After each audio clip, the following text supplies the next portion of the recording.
হাতত দি দিম আজিৰ পৰা আপোনালোকে কপালৰ পৰা যিটো লোনৰ নাম আছিল সেইটো আজিৰ পৰা মচি দিব পাৰিব আৰু আজিৰ পৰা আপোনালোকে বেংকত বা NBFCত নতুনকৈ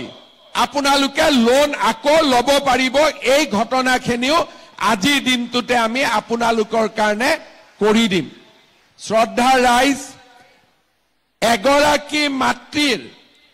ঋণ মাৰিবৰ কাৰণে এজন লৰাই গোটেই জীৱনটো সংগ্ৰাম কৰে কিন্তু আপোনালোকৰ আশীৰ্বাদত মই এনেকে সুবিধা পালো যে অসমৰ 16 লাখ মাতৃৰ ঋণৰ আজি বুজাৰ পৰা আমি আপোনালোকক মুকলি কৰি দিব পালো এগৰাকী দুগৰাকী নহয় 16 লাখ মাক 16 লাখ মাতৃ আৰু